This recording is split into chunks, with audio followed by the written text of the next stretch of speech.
Welcome back, friends.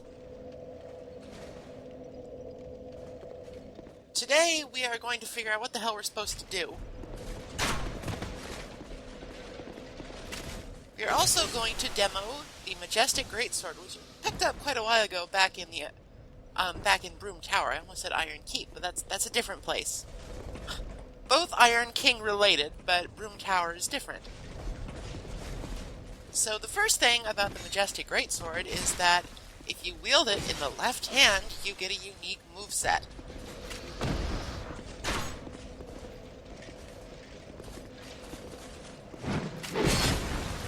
For instance, that jumping strike.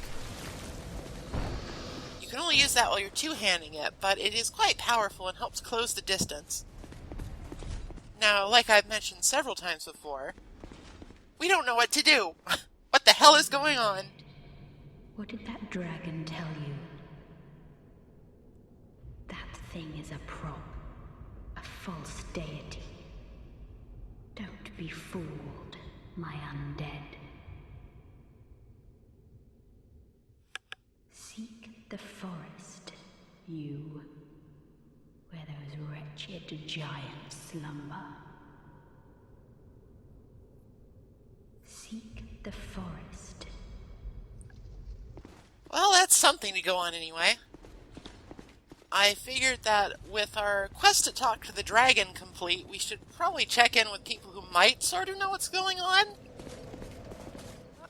Nishandra seemed like a good bet.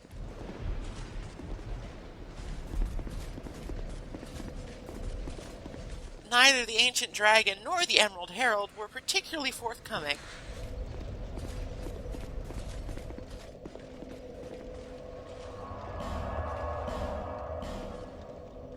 There is one other person who might have inexplicable knowledge about our predicament, and we shall go talk to her now.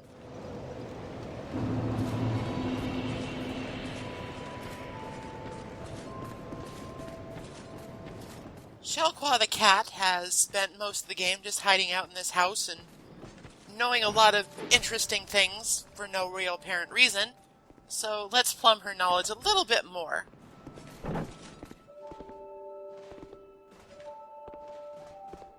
Trespassing into their dreams. Of the ones who cross the sea, lavishing ruin upon the land. How they savor their visions of glorious deeds in battle.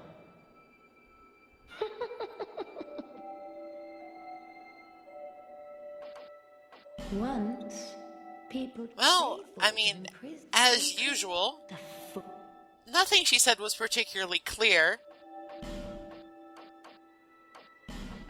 But, I mean, the path is clear. We need to go back to the Forest of Fallen Giants and do something. While I'm here, I'm going to buy the Red Eye Ring, which has some esoteric co-op purposes and also makes you look really cool. Got that red eye glow going.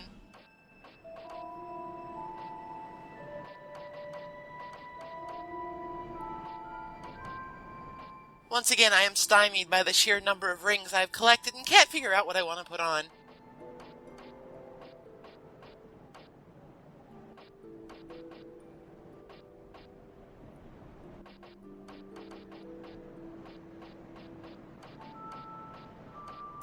When in doubt, the stone ring is always a good choice.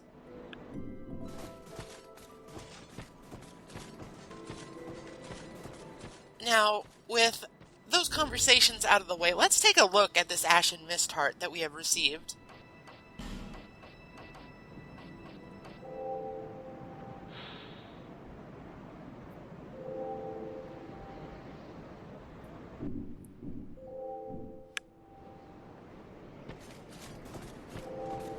Evidently, it will allow us to visit the memories of the dead.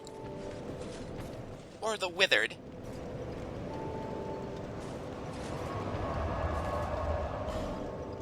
This is a very, esoteric part of the game, to be honest. Sort of starts feeling like they were running out of time.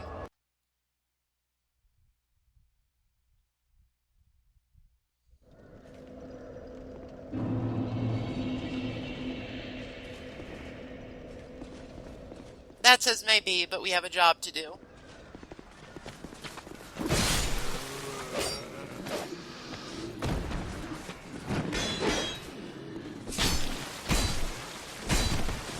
Now, the Majestic Greatsword is a really cool weapon, and it's very unique, but it does have some drawbacks.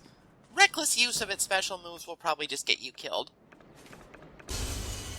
As fun as it is to flip around everywhere, it's not always the best option. It's very strong in PvP, though, where people will often not expect it.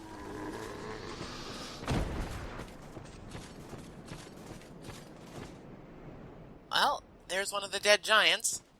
Now that we have the Ash and Mist Hearth, something happens, as opposed to, alas, nothing happened.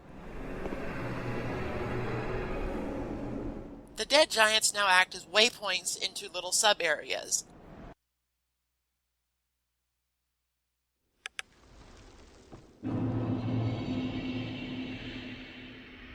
This giant's name was apparently Vamar.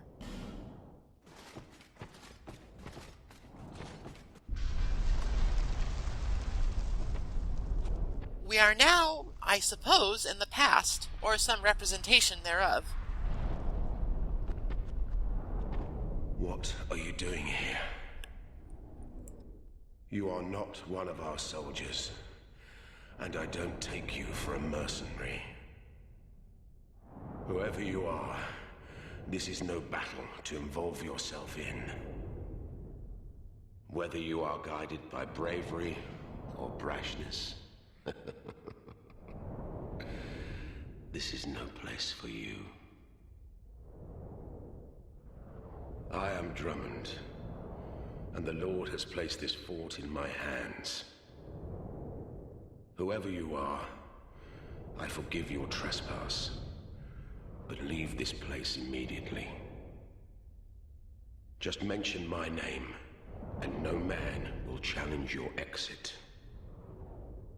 And even if you don't, by now, my men have not the will to resist. Soon, the giants will descend upon this fort.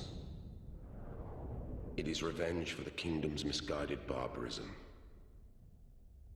The venerable Lord built this kingdom to bring prosperity to his subjects. What has transformed him so, I cannot imagine. Long ago, the king crossed the seas, pillaged the land of giants, and brought back a prize. It was then that the golems materialized. The giants are no ordinary barbarians. A singular rage burns within their hearts.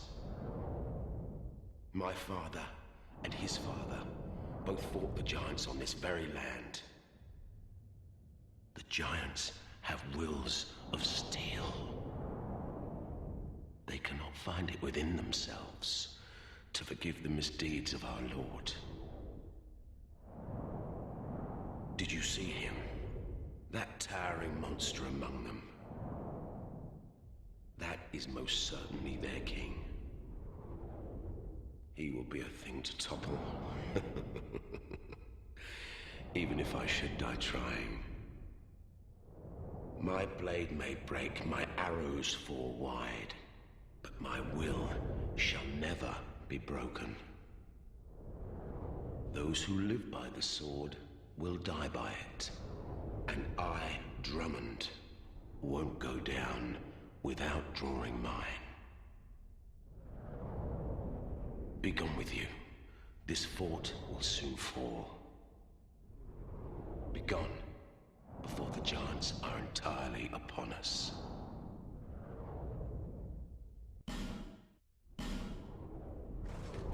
A somewhat mismatched gesture to learn from Drummond, but that is actually the final one in the game if you've been collecting them all.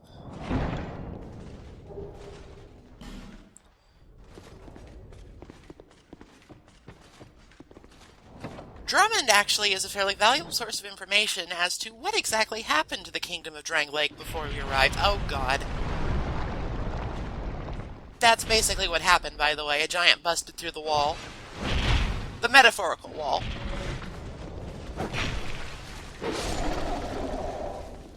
enemies in the giant memories are, unsurprisingly, giants. Not poor emaciated guys like the last giant, by the way. These guys are full fighting form, fit and trim, huge muscles, even some magic. Pyromancy by the looks of it. Oh. The Ashen Mist is Thin is something you never want to see, by the way, but it's something you're probably going to see. There is an obnoxious gimmick to this area that I do not understand. You can only spend so much time in here without automatically getting booted out. Now, I'm not sure about you, but putting an NPC in here with a lengthy dialogue tree and also imposing a time limit is sort of ridiculous. Not a fan. Fortunately, you just get booted out back to where you were. It's not a huge deal. It's just annoying. Also, I did that prematurely and I didn't get the heal from the life gem. These areas tend to make me impatient because I know that I am on a timer. One cannot reside inside a memory for long.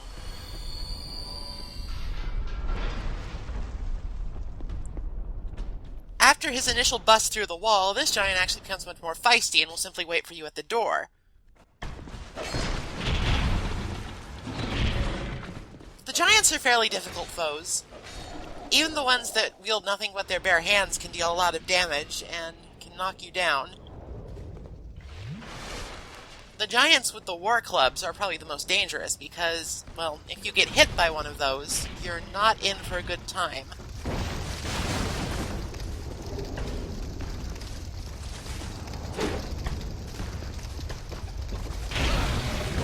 There's also the consideration that not only am I dying, they have a lot of health. Therefore, stopping to fight them is actually counterproductive. If you do stop to fight them, unless you are very efficient and have a very strong weapon pretty much tailor-made to deal with them, you're simply going to run out of time. Their roars can knock you back, but thankfully do no damage.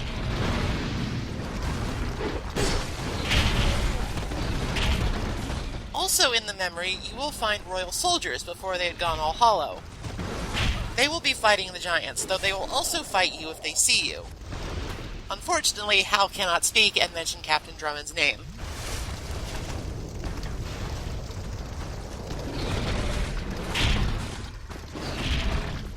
The large giant warriors that we found underneath Black Gulch are also here, as well as incredibly accurate homing fireballs.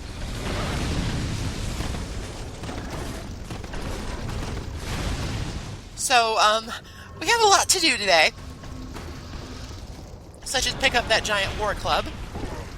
So I'm just going to be somewhat aggressive in my editing, so we're not here for hours.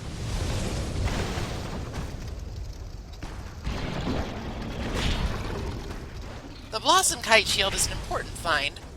It is another stamina increase in regen shield, much like the Slumbering Dragon Crest, but it functions much better as a shield than its counterparts do, and it's lighter, so I like it the best. It also has a nice design on it.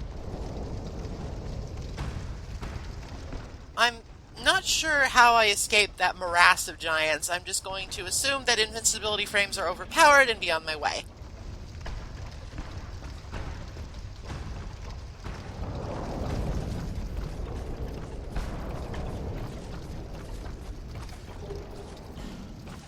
Quite sure what a great hero is doing up here all on his lonesome, but maybe he got tossed here by a wayward club.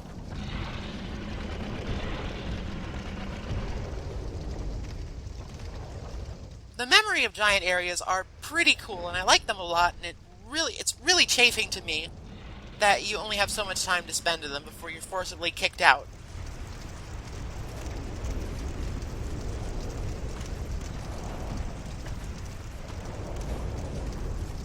We are in the Forest of Fallen Giants before it was named such, back when the fort was in marginally better repair.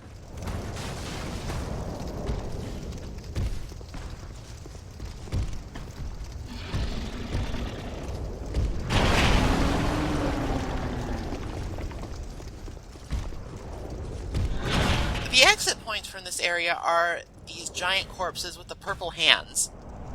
Examining them will first give you a giant soul, and then on second examine they will send you home. That does it for the memory of Vamar, I think that was. But there are still more to visit. Interestingly enough, only one of the 3 giant memories you can visit are actually mandatory.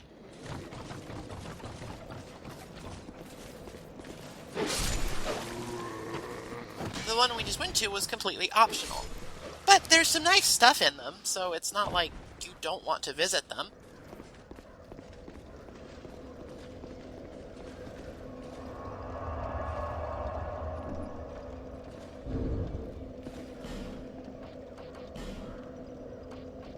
Speaking of the Blossom Kite Shield, I'm going to go ahead and put it on now. As you can see, it has better resistances all around the board and is lighter. Looks nicer too. If on the off chance I do need to block something with the shield, it's better to have it on hand than the Slubbering Dragon shield.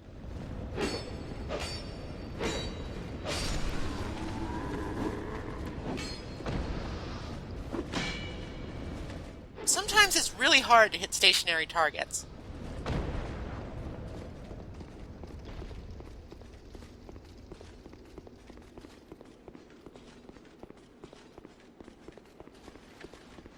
Our next destination lies beyond the place where we fought the Pursuer.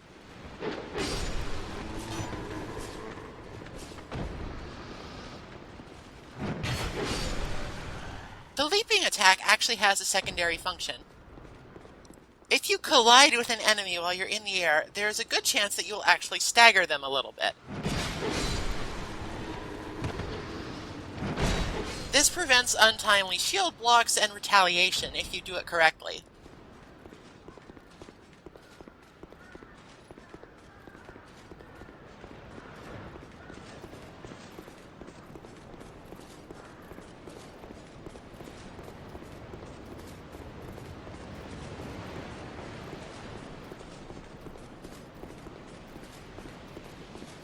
Oh, there's a familiar face.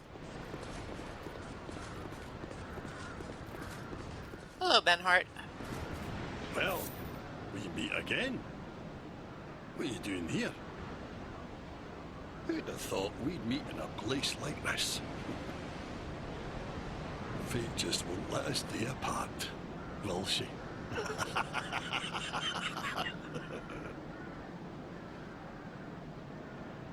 See, the old sword's caught your attention. Well, you've a good eye then. That has been in my family for generations. They say it is crafted with moonlight. And we all know what that means. It wards off evil. And I wouldn't trade her for all the riches in the world. It's said that no man has ever teased out the sword's true power. But in the right hands.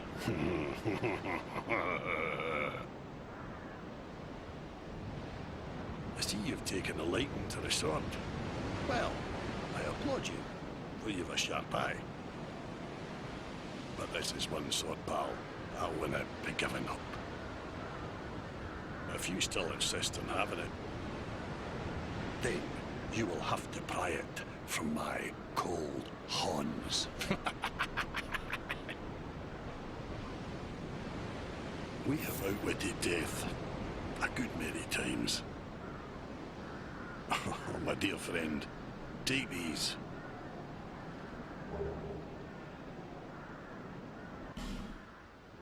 I've a great debt to you.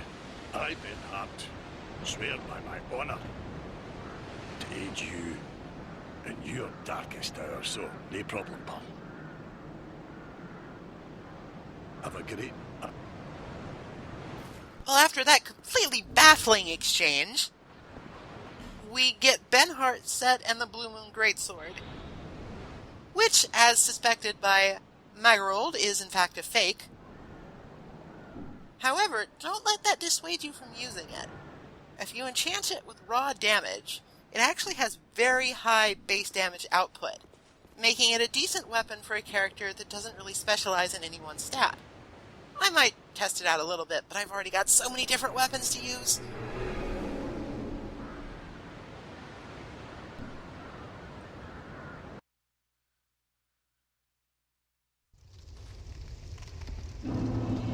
Here in the memory of Oro, we find Ben Hart again.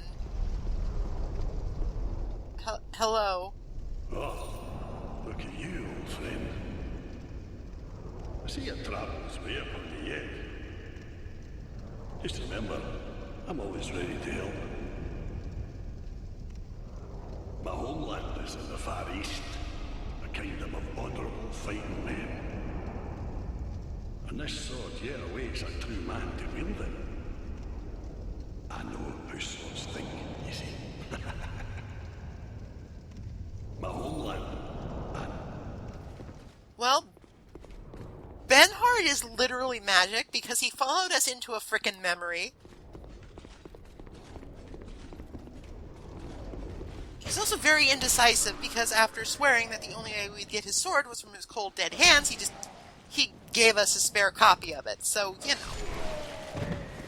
That is the conclusion of his quest line, wherein you summon him for, I believe, 4 different fights? Before the DLC was introduced, I don't believe it was actually possible to get his questline complete before certain events happen that will happen later in the episode. I'll explain in a bit.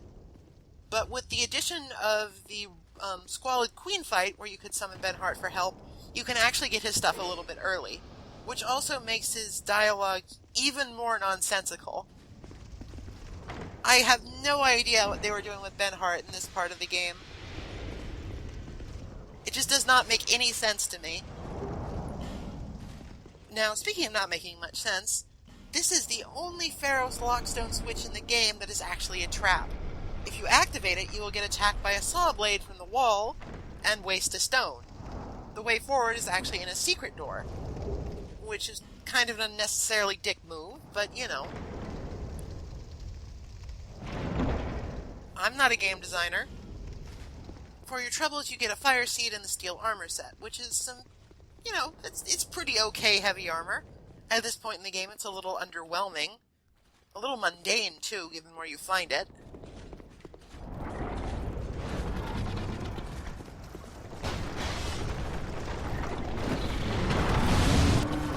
Now, these giant pyromancers are awful. They can machine gun out their fireballs, and they have incredible accuracy with them. I've yet to find a timing that can reliably dodge them. Fortunately, they are somewhat fragile, at least as giants go, so taking them out quickly is not a difficulty. Unlike this guy, whose moonwalking moves completely stymie me and the royal soldier who is using the ballista. That is, by the way, pretty much their only method of doing any reliable damage to these guys. Their swords will just sort of bounce off. After a somewhat embarrassing situation where they got crushed by a club and a ballista bolt, we're back.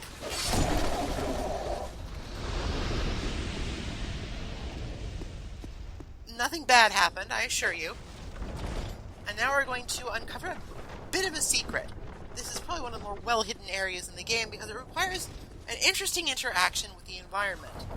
To access where we want to go, we actually need to destroy that wooden spoke that was in the gear, I suppose, the wooden wheel. Then we have to pick out from the somewhat dim color palette this platform, and then from this platform, make a somewhat difficult and risky jump across. Not a lot of a running start. Our reward is a giant. They're actually not very difficult in open areas when there's only one of them. Especially when they just stare at the wall. The real reward, of course, is in the chests.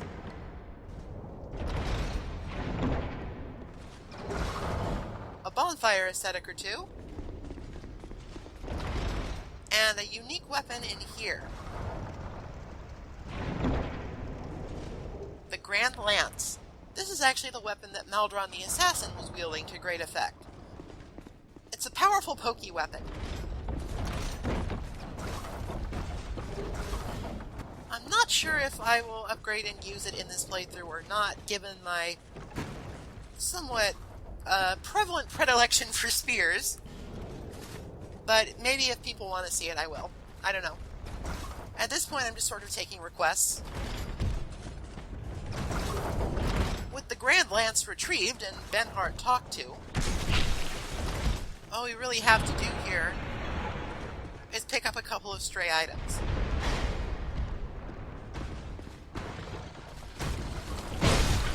Shoot the giant, not me!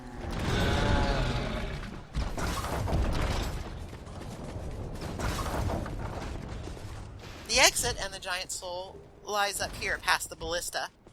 However, there's still a couple things that I want to get here, so before leaving, I have to deal with this guy.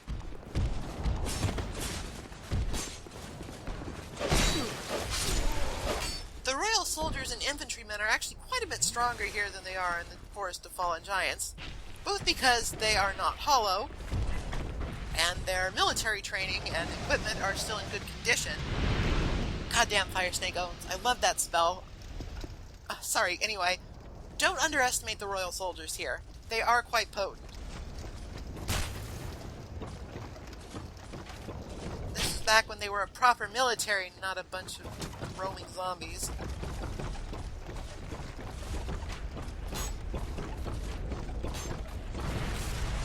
Oh, hell.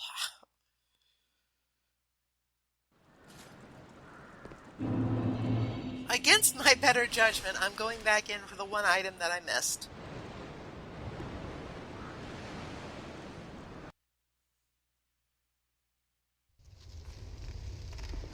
I think it's partly because I like these areas a lot and I like spending time in them, even though the game doesn't.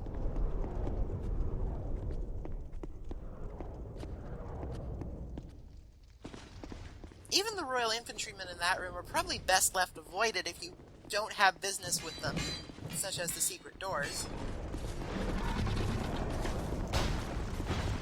It's very easy to underestimate the amount of damage they can do to you in a hurry, especially because there's so many of them, and the fact that they use flaming arrows. That was our first lost item to retrieve. Nothing particularly impressive, I'm afraid.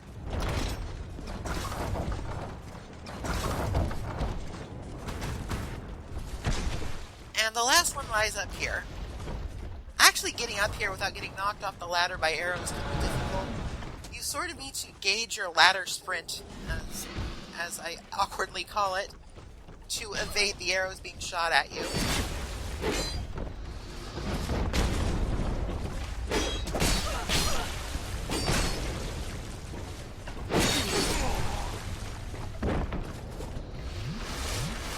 But with those items recovered, it's time to leave. This was definitely worth my time, I think. I could just feather out, but I can also just take a quick sprint across the courtyard and touch the corpse.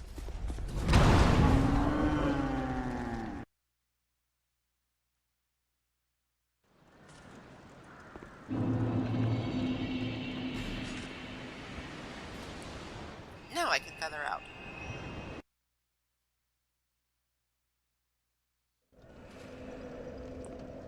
The final giant memory is the one that we saw fairly recently, behind the door that we opened with the King's Ring. The Place Unbeknownst, as it is called on the bonfire list.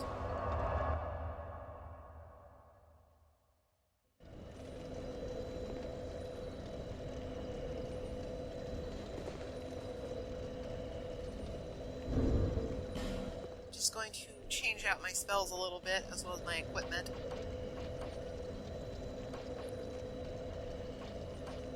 We actually have a boss fight upcoming.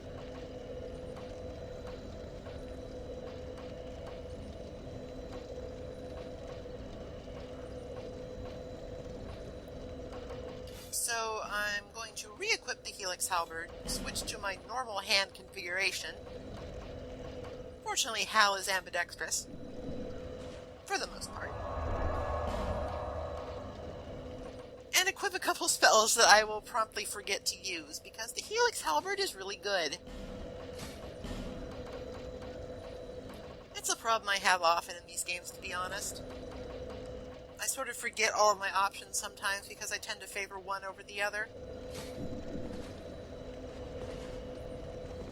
At any rate, it's time to venture into the final giant memory.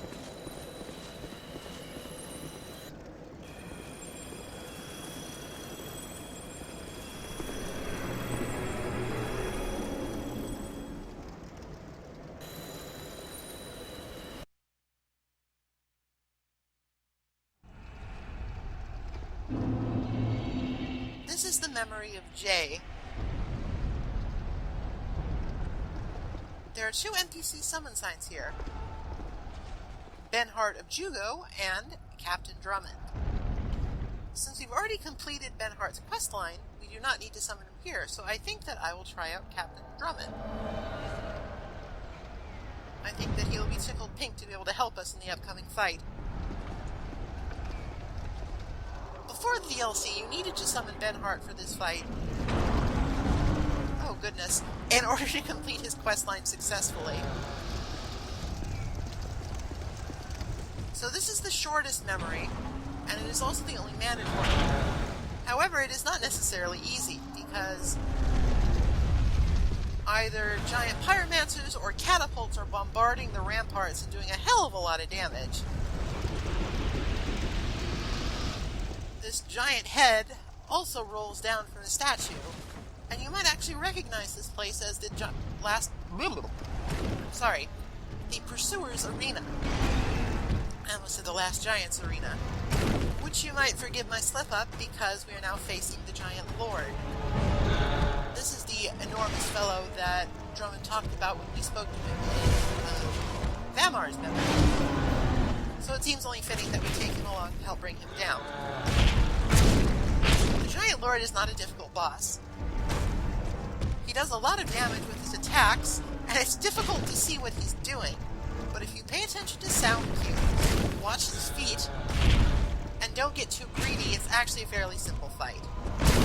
You can usually see his sword rear up to do something. If you're having trouble with this, I would recommend skewing lock on entirely, because it can help to actually see the entire Giant Lord.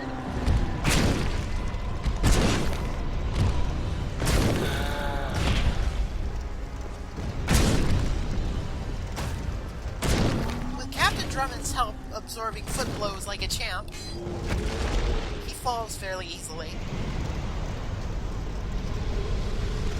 We receive his soul and the giant's kinship, a curious item.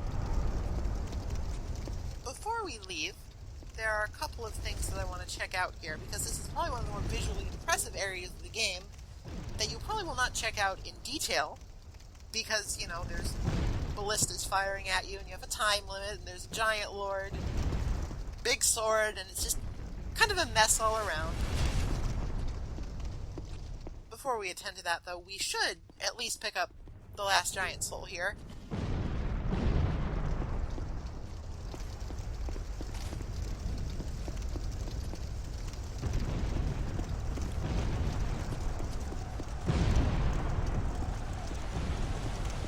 If you look out across the parapet, you can actually see the Royal Navy, most likely engaged with giant boats.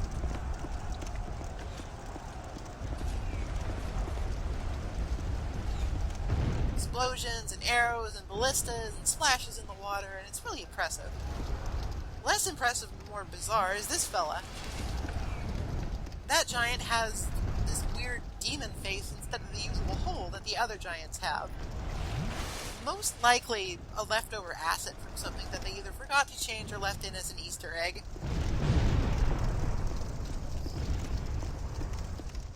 That does it for the giant memories, but there are still more memories to explore.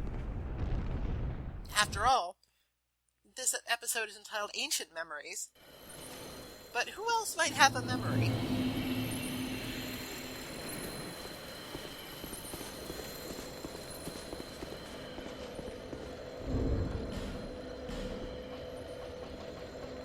look into it, let's take a look at some of our spoils.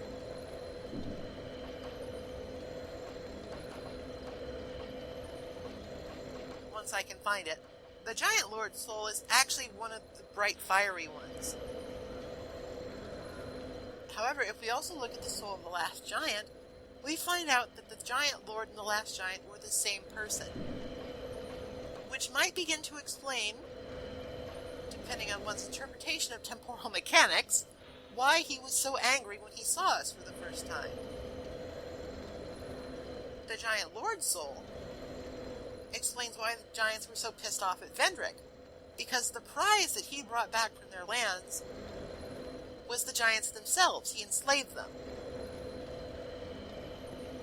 Given the materialization of the golems shortly afterwards, and some of the grislier things that we've seen at Aldia's mansion, I believe that the giants' aggression, if you can even call it that, was quite justified.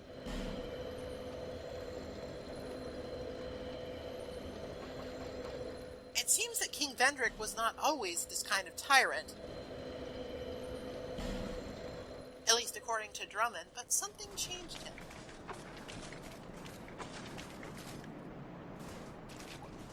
Back in this dismal Forsaken pit, we have one more memory to explore before we quit for the day. We also have to deal with the requisite spider swarm. I remember my spells now.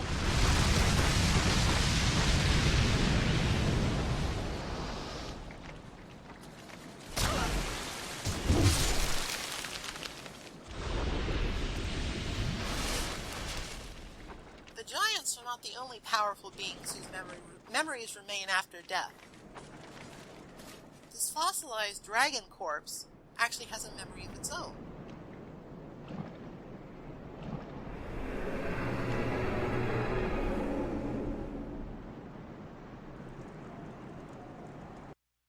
Or is it the corpse, or is it the crystal?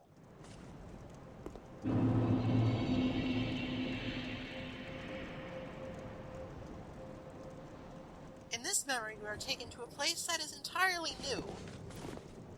Or perhaps not so if you've played the first Dark Souls. Though it has seen better days, this place appears to be some version of Ash Lake.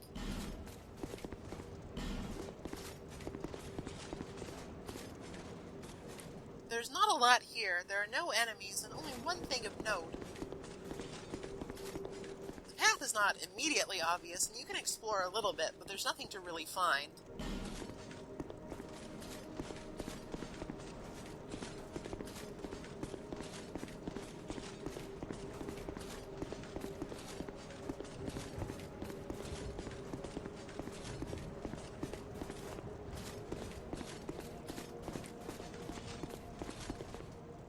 That this is a memory of the dragon's own death.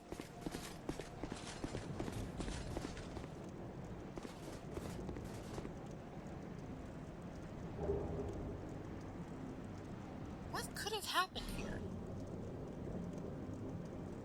Could this have been a memory from way back when the Dragon Wars occurred? Or is it something more recent?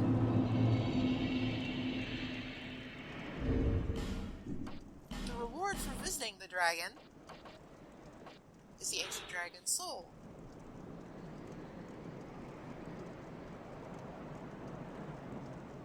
However, its description raises more questions than answers.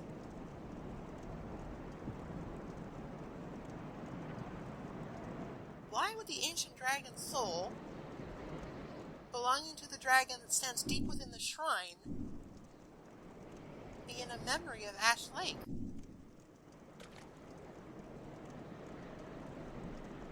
There's no way to tell for now, but certainly these memories have given us food for thought.